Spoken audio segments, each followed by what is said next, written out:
பயனை நாட்கள்.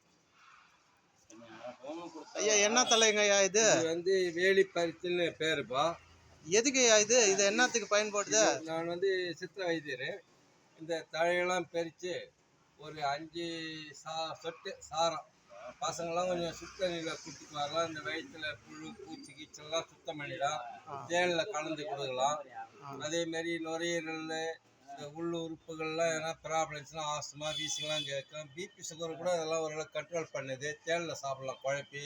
அதேமாரி மிளகு போட்டு இந்த நுரையீரலில் நீண்ட நாளாக இருக்கும் சளிப்பு ஒரு 10 நாளைக்கு ஒரு தாட்டி தேனில் போட்டு இந்த சாரத்தை விட்டு ஒரு மிளகு 10 நாளைக்கு ஊற வச்சு ஒன்றா சாப்பிட்டு வருவாங்க. 48 நாளைக்கு சாப்பிட்டாங்கன்னா அந்த சளி பசங்களாம் அந்த நுரையீரல் இருக்கிற சளியெல்லாம் கொஞ்சம் கொஞ்சமாக க்ளீன் ஆகிடும். இதெல்லாம் வந்து அரைச்சி பூசுவாங்க மேலே. இந்த மூட்டு வலி கை கால் வலி இதெல்லாம் சாப்பிடுவோம். இல்லை வேறு அரைச்சி நரம்பு தளர்ச்சி இருக்கும். அது இந்த மனநலம் ரத்த அழுத்தம் இந்த ப்ரெஷர் பிபி சுகருக்கெல்லாம் கூட இதெல்லாம் வந்து யூஸ் பண்ணிட்டு வாங்க.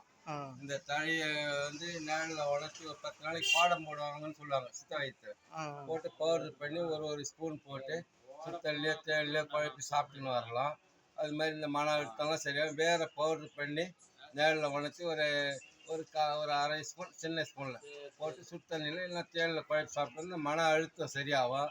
ரத்த ப்ரெஷர்லாம் சரியாகும். அது மாதிரி ஒரு 2-3 நாளைக்கு சாப்பிட்டுன்னு வரலாம். நான் வந்து ஐயா வயலில் 22 வருஷமாக அன்னதானம் பண்ணிட்டு வரேன். இது ஒரு அற்புதமான மூலிகை. இது வந்து சித்த வைத்து நிறைய வியாதிக்கு பயன்படுது. சரிங்க, பயன்படுத்திக்கலாம். சரிங்க. குப்பமேனிங்களா பேரு? வேலிப்பருத்தி உத்தாமணின்னு சொல்லுவாங்க. உத்தாமணி. ஆமா, வேலிப்பருத்தி உத்தாமணின்னு சொல்லுவாங்க. சரிங்க.